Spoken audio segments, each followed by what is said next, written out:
नमस्कार। जनपक्ष में आपका स्वागत है। मैं हूं प्रियदर्शन। दोस्तों, आज फिर एक उपन्यास की बात करना चाहता हूं। उस उपन्यास की जो मुझे बेहद प्रिय है और जो मेरे भीतर मेरी पसंद नापसंद को लेकर भी एक सवाल पैदा करता रहता है। ये उपन्यास है निर्मल वर्मा का एक चिथड़ा सुख। न जाने कितनी बार मैं कह चुका हूं, लिख चुका हूं अलग अलग कार्यक्रमों में कि ये उपन्यास मेरे पसंदीदा उपन्यासों में। लेकिन क्यों? क्योंकि निर्मल वर्मा की वैचारिकी से जो लोग परिचित हैं, मैं पूरी तरह परिचित नहीं हूं, ईमानदारी की बात है। क्योंकि जब जब मैंने उनके वैचारिक लेख पढ़ने की कोशिश की, मैं कुछ दूर जाके रुक गया। उनके वाक्य तब लुभाते हैं, लेकिन उनका दर्शन उस तरह से मुझे बहुत अपील नहीं कर पाता है। शायद मेरी बुनावट कुछ अलग तरह की है। लेकिन यहीं से एक सवाल पैदा होता है, जिसका जवाब इस उपन्यास के मेरे पाठ में भी निहित है कि मैं निर्मल वर्मा को क्यों पसंद करता हूं। क्या ये मेरे भीतर का पाठकीय कच्चापन है कि मैं एक लेखक को उसकी समूचे वैचारिक व्यक्तित्व की छाया से अलग रखकर उसकी एक कृति के आलोक में बस उसे देखना चाहता हूं? या क्या ये संभव है कि किसी लेखक की जो वैचारिक यात्रा है, उससे अलग आप उसकी कृतियों को देखें?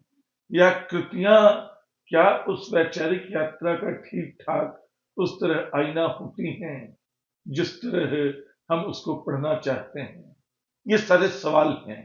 और इनके बीच जब भी मैंने निर्मल वर्मा का एक चिथड़ा सुख पलटने की कोशिश की, पढ़ा उसको, और मैं एक बात और बता दूं, ये हमारे साथ बहुत होता है कि जो किताबें कभी पहले हमने पढ़ रखी होती हैं, वो जो बहुत अच्छी लगती हैं अपनी किशोर उम्र में, बहुत बाद में पढ़ने से जब आपके पास एक परिपक्व, एक आलोचकीय नजर आ जाती है, तब आपको किताबें बड़ी सामान्य सी लगती हैं।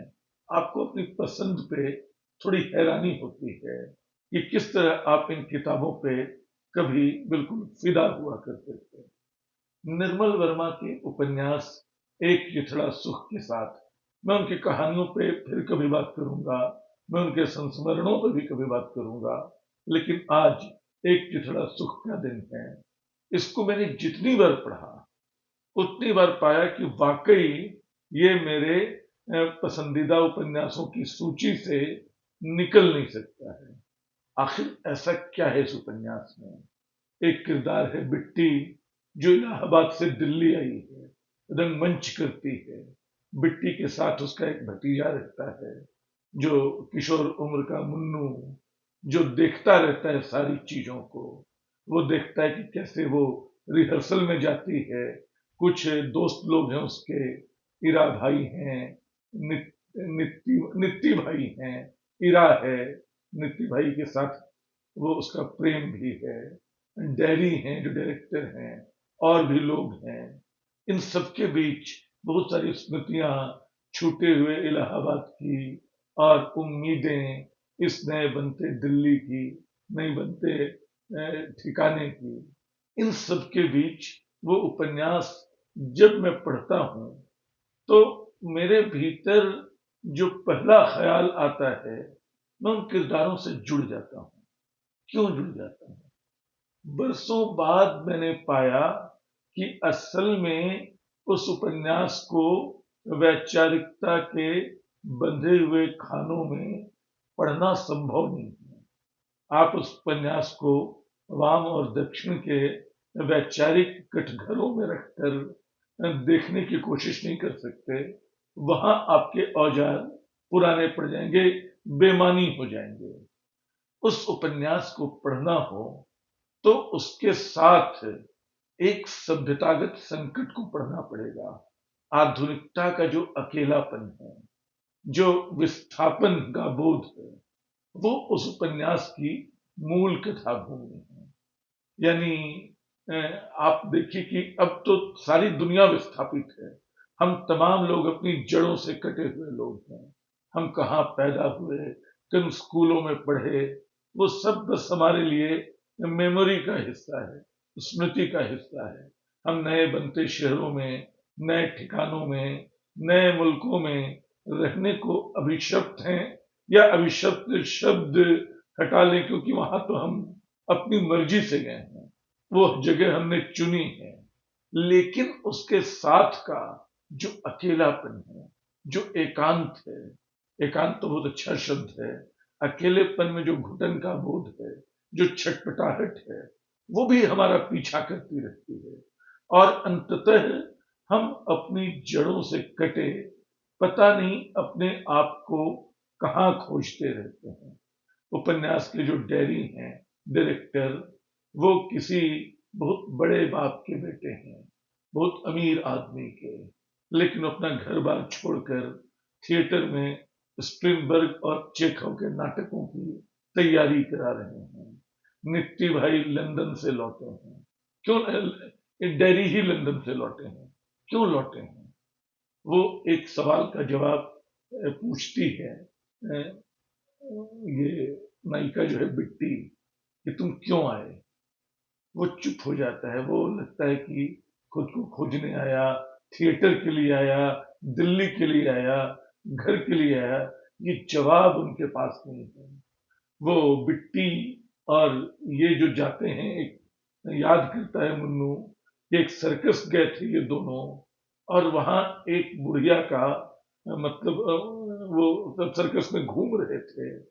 अचानक एक जगह एक बहुत गरीब बच्चे को जूठे पत्तल का खाना उठाते देखती है, और वहां से छटपटा के भागती है बिट्टी, मुन्नू का हाथ पकड़ के कि चलो मुन्नू यहाँ नहीं। वो एक चिथड़ा दुख था जो पूरे उपन्यास में अलग अलग रंगतों के साथ बिखरा पड़ा है। सब न जाने किसकी तलाश में हैं, सब अपने आप को खोज रहे हैं, अपने ठिकाने खोज रहे हैं, अपने दरकते रिश्तों को देख रहे हैं। जो हवा है, जो खड़खड़ाहट है पत्तों की, जो दीवारें हैं, जो थिएटर का अंधेरा है, इन सब के बीच वो उपन्यास चल रहा है।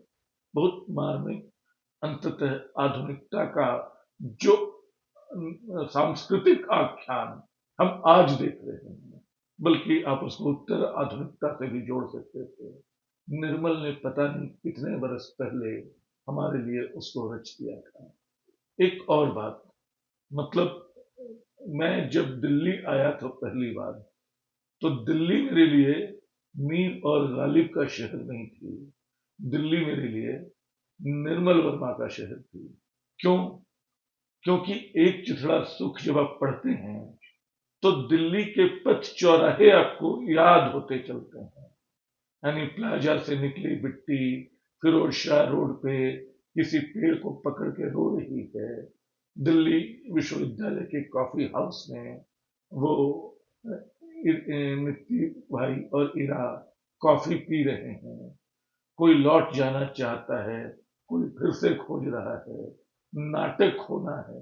तो मैं ये बता रहा था कि जब मैं दिल्ली आया तो मैं जिन सड़कों से गुजरता था, अचानक चिढ़ पड़ता था कि बिट्टी भी यहां से गुजरी होगी। मैं जब दिल्ली विश्वविद्यालय के उस कॉफी हाउस में गया तो मुझे लगा कि अरे, मैं तो एक कथा के लोकेल में आ गया हूँ। ये निर्मल वर्मा के उपन्यास एक चिथड़ा सुख का मेरे ऊपर असर था। और मुझे तब मैंने एक लेख लिखा था कि रेणु अगर पूर्णिया की कथा लिखकर, परानपुर की कथा लिखकर, कभी रेणु पर भी बात करूंगा, उनके उपन्यास प्रति परिकथा या मैला अंचल पे भी।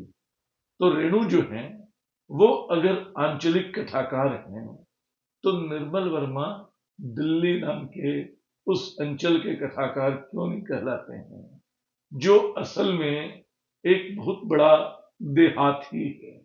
दिल्ली, आज की दिल्ली तो छोड़ दीजिए, उन दिनों की दिल्ली भी एक बहुत बड़ा देहाती थी। निर्मल जिसको रच रहे थे, और इस खूबी से रच रहे थे कि दिल्ली कभी बहुत बेमुरवत बेमुराद लगती है। लगता है कि आपसे वो सब कुछ छीन लेती है, आपको कुछ देती नहीं, उम्मीदें आपकी तोड़ती जाती है। लेकिन इसी के साथ जो मास्टर क्लास जिसको हम बोलते हैं, निर्मल वर्मा का यही है। वो दिल्ली को किसी विलेन की तरह नहीं रखते। अचानक हम पाते हैं कि दिल्ली ने उन किरदारों को बहुत कुछ सौंपा भी है। वो अकेलापन भी है जो अपनी सारी उदासी के बाद मूल्यवान है। किसी शाम बियर की पार्टियां जो मेरे लिए अब तक मैं बार बार याद करता हूं, ऐसी कोई शाम मेरी जिंदगी में अभी तक नहीं आई जो निर्मल वर्मा के उपन्यासों में आई, दिल कि उस उपन्यास में आई।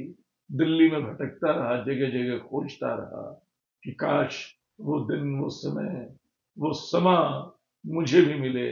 वो नहीं मिला, नहीं मिलेगा, क्योंकि वो उन पन्नों का जादू था जो बियर की बोतलों से, जो हवा के थपेड़ों से, जो किसी कुत्ते के भौंकने की आवाज से, जो इनकी बातचीत की खिलखिलाहट से, और कभी इनके झगड़े से, इन सबके ऊपर से होता हुआ, बहता हुआ निर्मल की भाषा में, जो बहुत जादुई भाषा थी, बड़े प्रतीकों से भरी लेकिन उतनी ही पारदर्शी। तो ये उपन्यास मुझे आधुनिकता के अकेलेपन की, जो नया मनुष्य, अब तो नया मनुष्य कुछ और ज्यादा अलग होता जा रहा है, अब तो अपनी संवेदना से भी दूर होता जा रहा है, कटता जा रहा है। लेकिन निर्मल वर्मा का जो मनुष्य था वो अकेला था, संवेदनहीन नहीं था। इसलिए वो बार बार खुद को खोजता था। वो जगहें बदलता था, ठिकाने बदलता था, काम बदलता था, खुद को खोजता था। आधुनिकता के उस संतरास को जितने खूबसूरत ढंग से निर्मल वर्मा ने रखा है, शायद इसीलिए एक चित्रा सुख मेरा सबसे पसंदीदा जो उपन्यासों की जो मेरी सूची है उनमें वो ऊपर कहीं आ टिकता है। और मैं फिर भी उसी अनिश्चय में जो निर्मल वर्मा के चरित्रों के भीतर बार बार पैदा होती थी, मैं अपने आप से पूछता हूं, क्या मुझे निर्मल वर्मा का साहित्य पसंद आता है, तो क्या मैं एक परिपक्व वैचारिक यात्रा वाला पाठक नहीं हूं? फिर मैं इस सवाल को स्थगित कर देता हूं और उपन्यास में नए सिरे से खो जाता हूं। शुक्रिया।